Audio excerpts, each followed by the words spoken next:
Hello everyone, I'm your host Amartya Singh, the co-founder and CEO of Inflow, an AI product built by and for modern finance teams.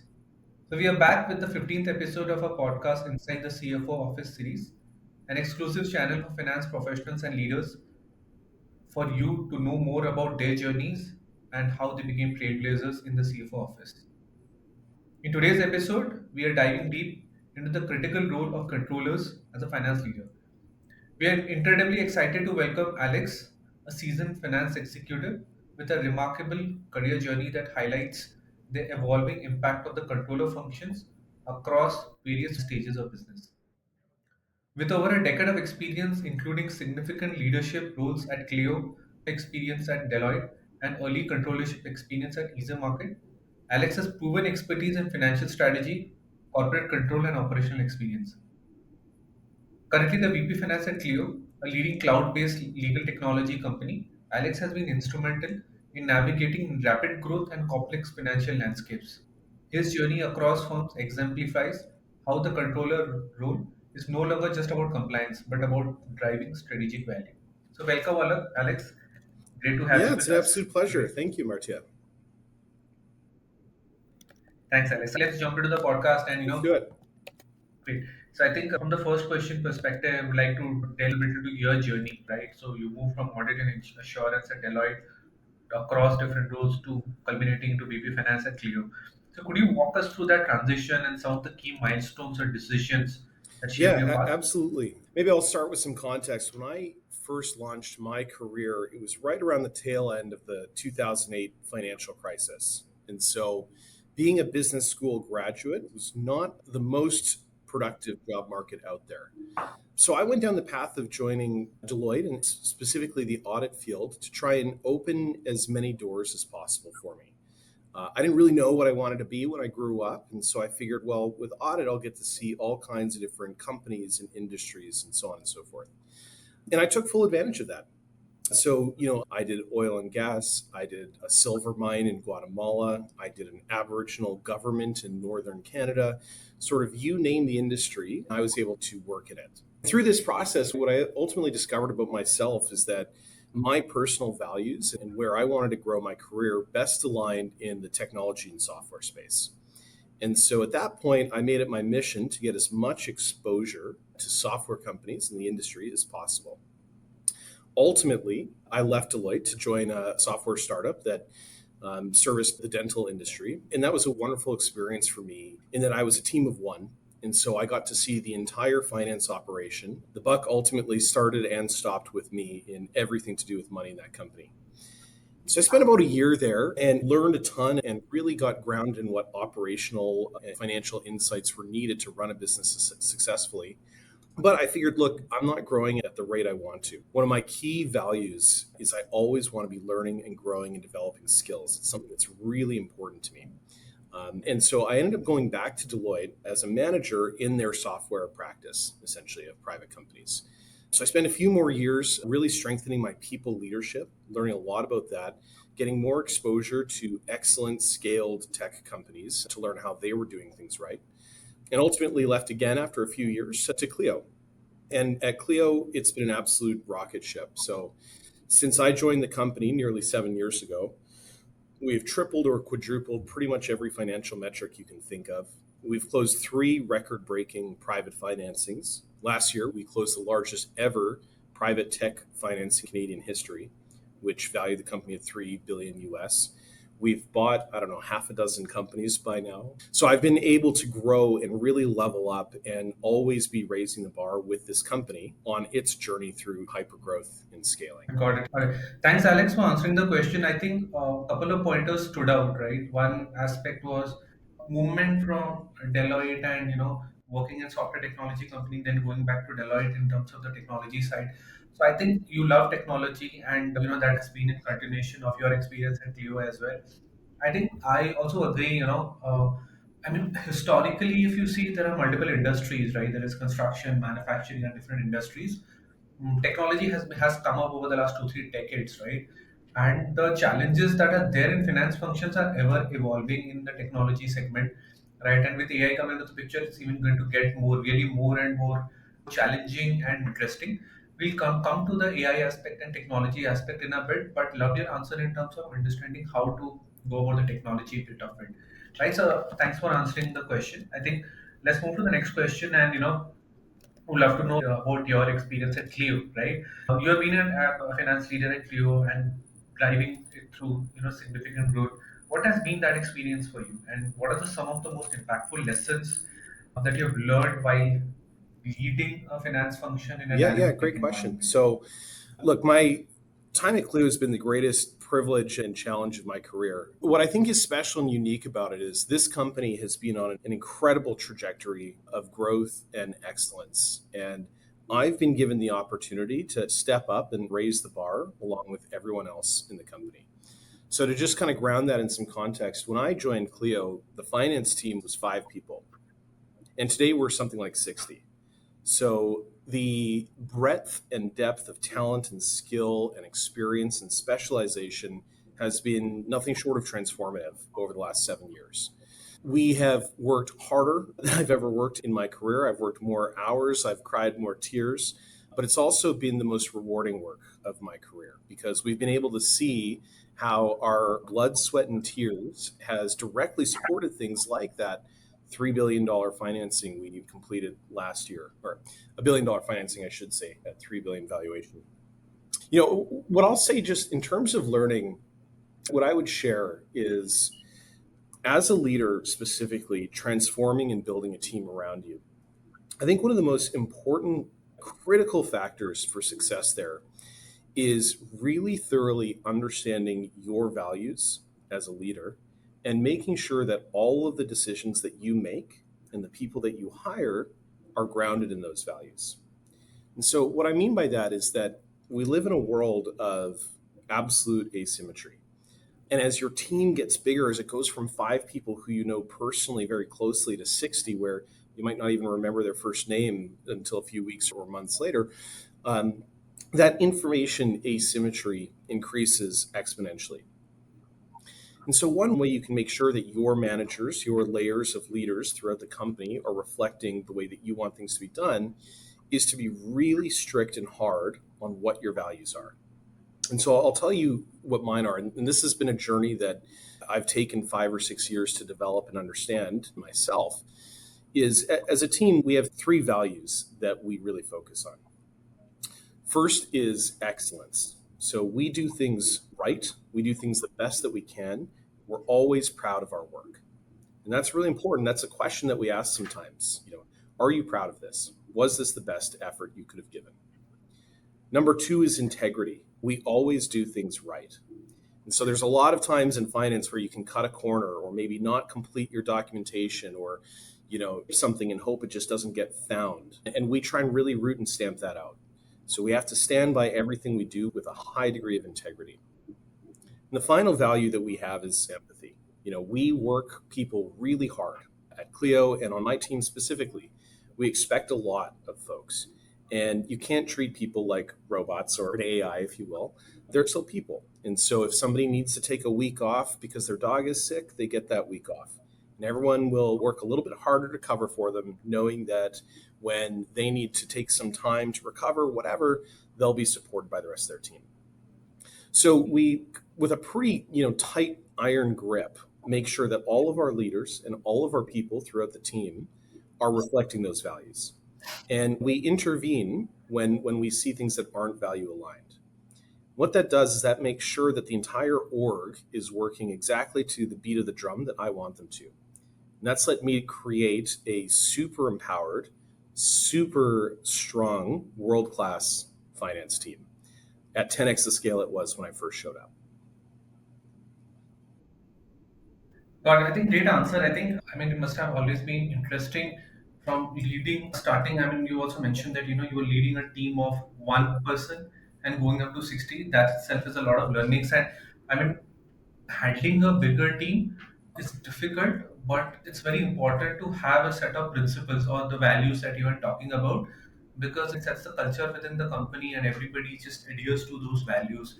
I think the three values that you mentioned, excellence, integrity, and empathy, are so important, especially for finance teams, right? Excellence, because the nitty gritty of how well a finance team does is in the details, right? So we're talking about ledger statements, we are talking about books, we're talking about forecast, we are talking about so many different aspects. And I believe out of all the functions, if you look at generally a B2B company, there is sales and marketing, there is legal, there is finance. In my opinion, I think finance delves into the highest level of complications, right? And that's where excellence and eye to detail really matters a lot. And second thing, I think you nailed it with regards to integrity. There have been so many different cases of companies taking it casually on certain aspects of integrity and say, hey, as you said, we'll not get caught. It's okay, let's do it. And ultimately, it comes back in different shapes or format that actually, it actually takes you aback, right? So integrity is a very important aspect. And the third aspect is empathy, especially because of finance teams, because there are such a lot of aspects of work and it's difficult when you consider the reports, you consider analytics, working with teams, working with customers, working with vendors. Right, I think empathy is really important. So I loved your answers, in terms of managing, and I can see that that is what has led you to lead the fabulous finance team and being a part of the growth at Clio. Right, so let's move to the next question. Uh, as a controller, we were talking about the controllership, right? And that has been one aspect that we wanted to speak about, and we wanted to focus on the priorities of a controller, right? And based on your extensive background and including across the controllership roles, what do you see are the top three priority areas for a controller in today's Yeah, finance for sector? sure. So, look, the first one I think is pretty obvious, but similar to what you were just saying, Amartya, a controller needs to prioritize excellence. And that means having complete and accurate records in everything that they do and no corners being cut. And that's super important when it comes to things like retaining documentation, especially around non standard or unique circumstances. And I'll give an example of what I mean by that.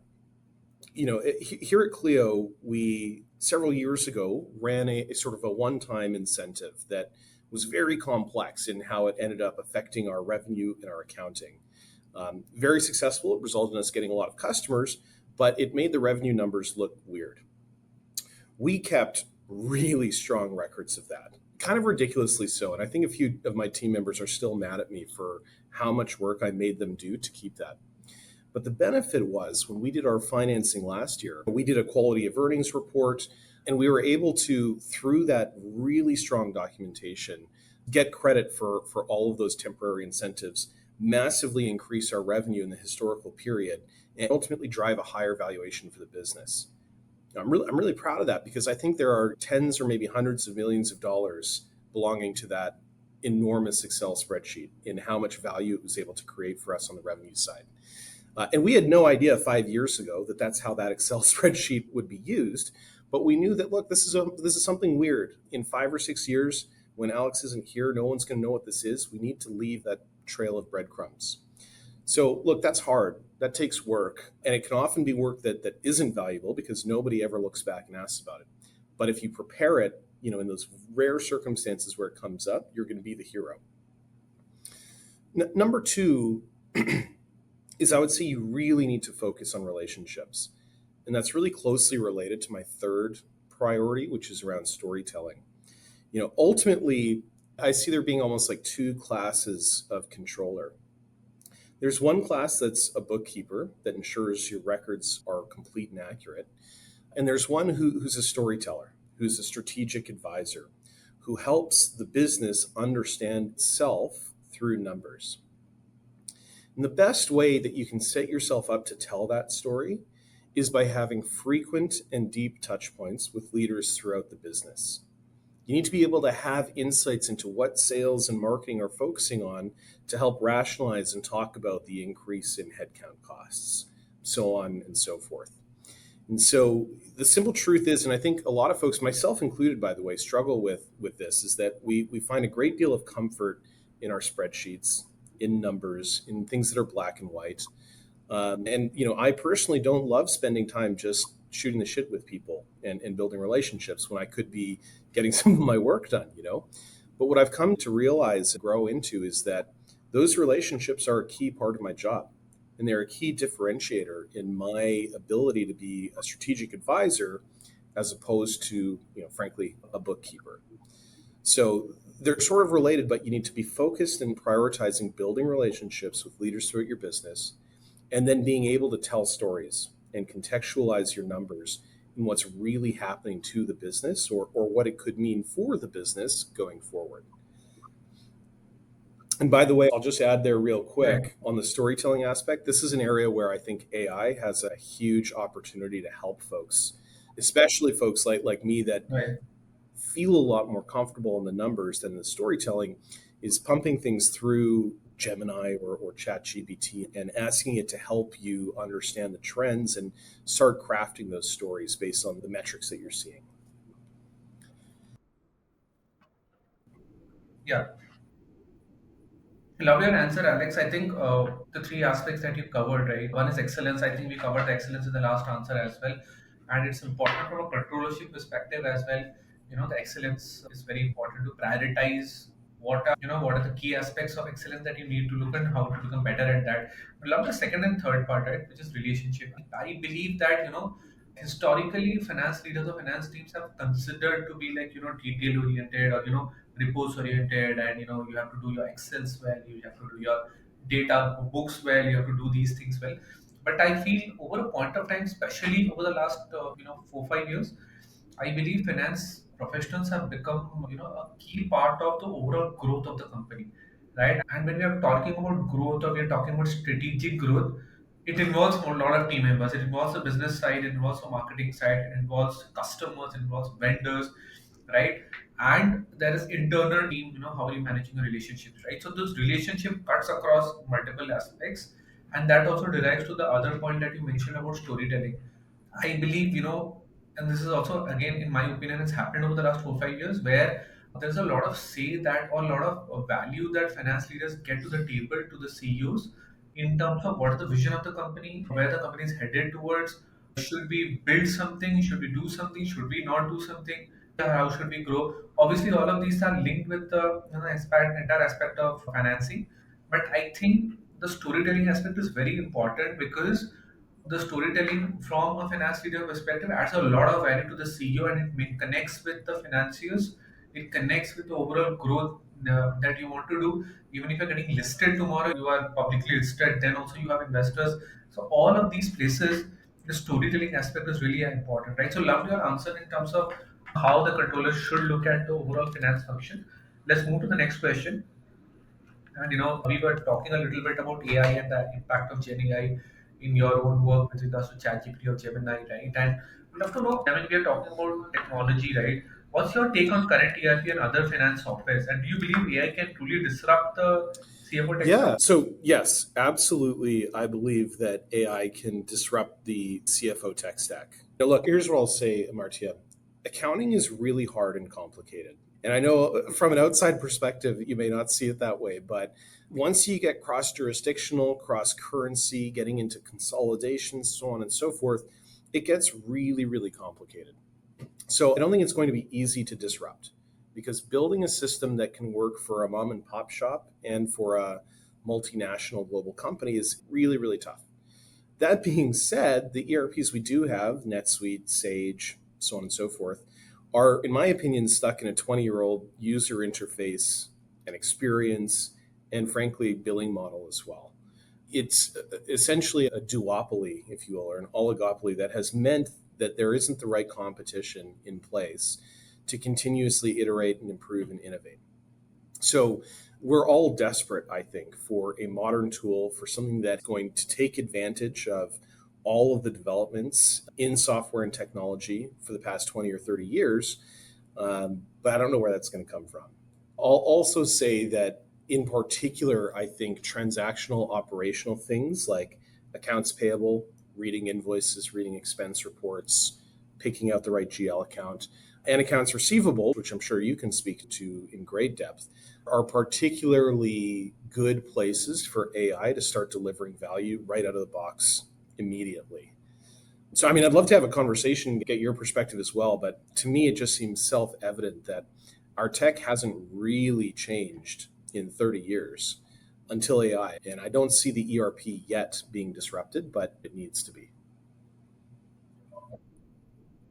Yeah, I mean, I agree, and I can see the your own experiential aspect of it in terms of how the entire ERP world has access. And I agree that if you look at historically the way ERPs are, right, there is tons of data. When we're talking about 5 to 10 to 15 to 20 years of data inbuilt into the system, right? And each of the ERP, such a lot of work which actually goes into having that data in a particular format for you to take decisions, right? So from that perspective, I believe there's a lot of scope for AI applications to come in and look at disrupting the piece.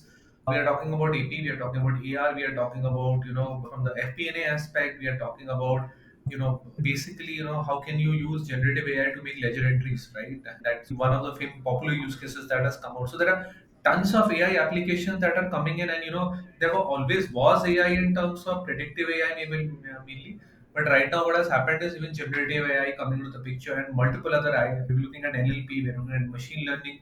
It's actually really great, and I believe that is a lot of scope for these application financial technologies to embed AI, embed ML, embed Yeah. automations Yeah, I mean, look, into one their one process. perspective I can share as well is, I checked, and last year we posted something like 6 million journal entries.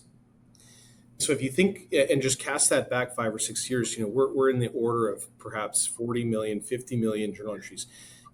AI and LLMs and how they exist today just work by reviewing data sets and picking out trends and predictive capabilities. You have a phenomenal data set in pretty much every single company's accounting records if they've been doing their job right. So there's got to be something there. But I'm still waiting with bated Right. breath to see what gets developed. No, I agree. I think I'll just draw in one example. You mentioned about the data sets aspect of it. So we have built out a kind of a solutioning out of the LLMs, right? I mean, it's very interesting. So what we saw is that, for every customer, for every sellers who have, let's say, 1,000 buyers or 2,000 buyers, right? Customer, there are a couple of, on an average, 1 to 2 emails that are exchanged in a given month. What we saw is that when emails were sent to the customers, from the seller to the buyers or to the customers, the buyers used to come up with a lot of things like maybe it might be a simple query. For example, hey, can you send me the invoice or can you send me the ledger statement? And that's one type of email which goes. Or they might reply that, hey, I payment is done and these are the payment details, right? Or I'm giving you a promise to pay. Payment details is important because then you can do the cash application, which otherwise is very manual. Or it can be a promise to pay, which gives an assurance to the seller that hey, payment is coming in this date. It gives a guarantee or some sort of guarantee on the cash flows. And the other aspect, the buyer can say, hey, I have a problem with the invoice. The invoice is wrong, or I'm not using your services, or this is not the right point of contact. These were the kind of emails that were getting exchanged between the sellers and the buyers, right? So what we thought is that hey, we have the historical data, we are integrated with the ERP and in the CRM. We know how a buyer is responding. Why don't we use this buyer emails, right, to understand how to respond? So what we do in a nutshell is that we take those emails, push it through LLMs, come to know whether it's a positive or negative or neutral sentiment.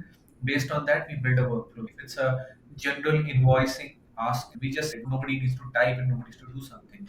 If it's a payment details, then we take it as a positive sentiment and then we directly update it in the ERP. If it's a dispute, then we take it as a negative sentiment. We build a resolution workflow and we integrate it with Jira, how we are applying the LLMs and understanding how a customer is responding and taking an action. So I mean, great, future ahead, but that's one place where we saw real great application of using the Yeah, LLM yeah, aspect. no, I mean it sounds amazing. Right. So I think technology in finance and AI application in finance is really kicking up and there's a lot of things to be done. So we move to the last question. What is your advice for finance professionals? Yeah, I guess there's maybe three things I would talk to. I'll try and be quick because I know I've been quite loquacious here. The first is it's so important to be curious, especially if your background, like mine, is in sort of the controllership and the accounting perspective. Follow your curiosity and let that drive how you are able to start telling the story and delivering value. When you see something that looks weird, spend the time investigating it and understanding it and building documentation around it. Number two, I would say, is there's a quote that I think about often that has, I think, helped catapult me to where I am. It's by Jason Lemkin, who's a thought leader in the SaaS space. And it goes something like this: once or twice in life, you get an opportunity you don't deserve. Work 100 hours, make it happen. I think about Clio as that opportunity. Not to say that I don't deserve it, but it's a once in a lifetime opportunity for me to raise the bar and grow with another company. And I do everything I can to take advantage of that opportunity. So, for other financial professionals out there, I'd ask you to be looking for that opportunity. And when it comes, make sure you deliver on it. The final thing I'll say, and this is what I think has ultimately allowed me to be so successful as a leader of a massively scaling, growing team, is you need to understand what your leadership values are, and you need to let them shape how you lead and how you make decisions. So, I would challenge everyone listening to this to ask yourself, can I name 3 values that I rely on to lead my teams or shape my decisions? And I would expect most people can't answer that out of pocket. So start working on that. It took me probably a year to truly figure that out and start shaping my own decision making and leadership style around it. But what it's allowed me to do then is build a team that's an extension of myself and that is world class in delivering incredible value. So that's what I would say. Great answer. I think two major aspects of what you mentioned. One is curiosity. Tons of data, tons of things to do, forecasting, models, and all. Right? It's important when you see that blip, or you see that aberration, or you see a certain anomaly in the way decisions are being made, or something which comes out from the customer risk pattern, or vendor patterns. It's important to not just believe that hey, it is how it is. Taking a step back, being curious and finding out what is the reason, even if it is abnormal. I think curiosity makes a lot of difference in terms of being curious about why is this standing out. I think that's a great point. And second, I think across the podcast, I think one thing which you really highlighted are the values aspect of it, and that's a very refreshing aspect onto how a team should be constructed, how the team should be set up. How do you ensure that new team members joining your team or joining the company speak kind of the same language, have kind of a similar approach with their own levels of uniqueness, but have a common level of value definition which they can refer to, which they can adhere to, but everybody is working towards the same common goal. I think values is very important, and then you also mentioned about how decisions are made, right? Those values ultimately move into the decision. That curiosity helps you to take better decisions. I think all of them are actually deriving to that, right? I think you made a very good point. I was about to bring up that, but I forgot. You mentioned that a business, and just correct me what if it's correct. You mentioned that businesses can tell its story through numbers, right? Yeah, That's yeah. what you said, right? I think that's a great statement, in my opinion. Actually, that sums it up because when businesses start growing, there's a lot of instinct which is there in a company. Yeah, you see, I want to build this product, I want to target this customers. I believe that the customer needs a product. I'll build it in this way, and it'll give me money. And I have a demand in the market. I'll tap it, right? But when firms start growing, right, that's when you already have certain. You don't need to second guess. You need to be more data driven and less instinctive, right? And that's where I think the numbers come into the picture, because numbers tell you the story. There's a business, the numbers telling one of your products is selling really well, it has a high uptake, so that's where the numbers come in. And product is not doing well, the numbers need to come down, right? Or you look at cash flows, you believe that I'm spending more and earning less, right? So I think that sums up how businesses grow or Absolutely. succeed Yeah, or fail. absolutely. Great. Thanks, Alex, for taking us through your journey. Learned a lot and saw your unique vision in terms of the values that are important for the finance team, the focus on the data. One should be curious, and it's important to have certain level of values. It's important to drive towards excellence. It's important to have be relationship driven, and also it's important to be a good storyteller. So I had a great time recording the podcast, Alex, and thanks everybody for joining the podcast. Thanks, Alex, for Yeah, and being a thank you part of for the having me. It podcast. was a real pleasure. I really enjoyed our conversation.